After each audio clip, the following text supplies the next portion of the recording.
السلام علیکم، welcome to meta صوفی۔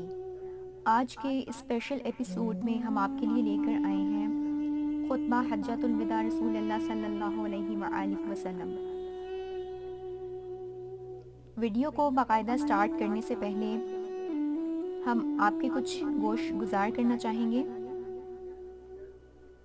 ہم سب جانتے ہیں کہ یہ خطبہ تاریخ میں کتنی اہمیت کا حامل ہے۔ آج اس کو آپ سب سے شیئر کرنے کا مقصد یہ ہے کہ یہ خطبہ جتنا تاریخ میں اہمیت کا حامل ہے، ہم سب اپنی اپنی زندگیوں میں بھی اس کو اتنی ہی اہمیت کا حامل بنا لیں تو یقیناً دنیاوی اور آخرت کی زندگی میں کامیابی کا حصول ہمارے لیے کافی آسان ہو جائے گا۔ آئیے سٹارٹ کرتے ہیں۔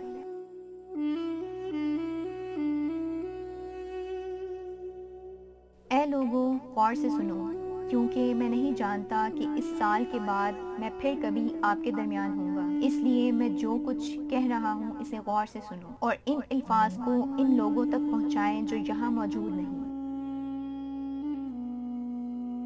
اے لوگو، جس طرح تم اس مہینے، اس دن، اس شہر کو حرمت والا سمجھتے ہو، اسی طرح ہر مسلمان کی جان و مال بھی مقدس امانت سمجھو۔ جو سامان آپ کے سپرد کیا گیا ہے وہ ان کے حقداروں کو واپس کر دو تاکہ کوئی تمہیں تکلیف نہ دے۔ یاد رکھو کہ تم اپنے رب سے ضرور ملو گے اور وہ تمہارے اعمال کا حساب لے گا۔ اللہ تعالیٰ نے تم پر سود حرام کیا ہے، اس لیے اب سے تمام سودی واجبات ساقط ہو جائیں گے۔ آپ کا سرمایہ آپ کے پاس ہے، تم نہ تو کسی قسم کی ناانصافی کرو گے اور نہ ہی تم سے کی جائے گی۔ اللہ تعالیٰ نے فیصلہ کیا ہے کہ کوئی سود نہیں ہوگا اور عباس بن عبد المطلب کا تمام سود ساقط ہو جائے گا۔ زمانے جاہلیت میں قتل سے پیدا ہونے والا ہر حق اب سے ساقط ہو جاتا ہے، اور پہلا حق جو میں ساقط کرتا ہوں وہ ربیہ بن حارث کے بیٹے کے قتل سے شروع ہوتا ہے۔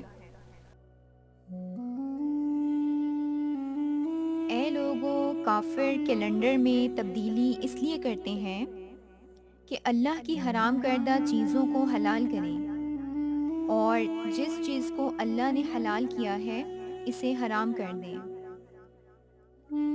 اللہ کے نزدیک مہینوں کی تعداد 12 ہے، ان میں سے 3 یکے بعد دیگرے ہیں اور ایک جمادہ اور شعبان کے مہینوں میں اکیلا ہوتا ہے۔ اپنے دین کی حفاظت کے لیے شیطان سے بچو، اس نے یہ امید کھو دی ہے کہ وہ آپ کو بڑی بڑی باتوں میں گمراہ کر دے گا، اس لیے چھوٹی چھوٹی باتوں میں اس کی پیروی کرنے سے بچو۔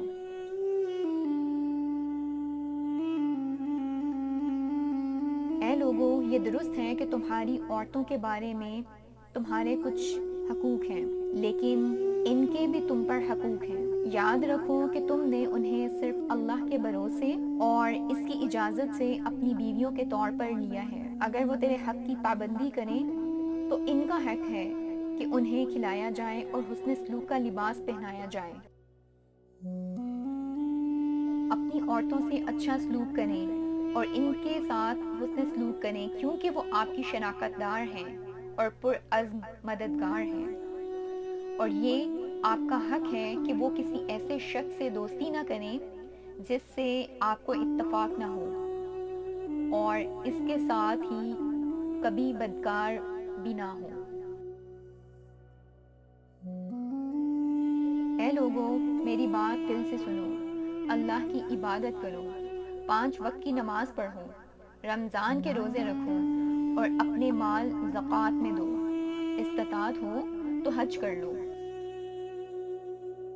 تمام بنی نوح انسان آدم و حوا سے ہیں، کسی عربی کو کسی اجمی پر کوئی فضیلت نہیں، اور نہ ہی کسی اجمی کو عربی پر کوئی فضیلت ہے۔ گورے کو کالے پر اور کالے کو گورے پر کوئی فضیلت نہیں، سوائے تقوی اور نیک عمل کے۔ جان لو کہ ہر مسلمان مسلمان کا بھائی ہے اور مسلمان ایک بھائی چارہ ہے۔ کسی مسلمان کے لیے کوئی بھی چیز جائز نہیں ہوگی جو کسی ساتھی مسلمان کی ہو، جب تک کہ اسے آزادانہ اور خوشی سے نہ دیا جائے۔ اس لیے اپنے آپ پر ظلم نہ کرو۔ یاد رکھو ایک دن تم اللہ سے ملو گے، بس خبردار میرے جانے کے بعد راستے کی راہ سے نہ بھٹکنا۔ اے لوگو، میرے بعد کوئی نبی یا رسول نہیں آئے گا اور نہ کوئی نیا ایمان پیدا ہوگا، لہٰذا اے لوگو اچھی طرح سمجھو اور میری باتوں کو سمجھو جو میں تمہیں پہنچا رہا ہوں۔ میں اپنے پیچھے 2 چیزیں چھوڑے جا رہا ہوں، قرآن اور میری سنت، اور اگر تم ان پر عمل کرو گے تو کبھی گمراہ نہیں ہوگے۔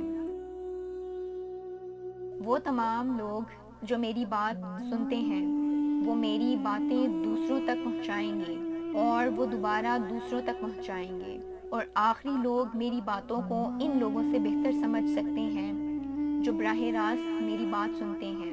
اے اللہ، گواہ رہنا کہ میں نے تیرا پیغام تیری قوم تک پہنچا دیا ہے۔ صدق اللہ العظیم۔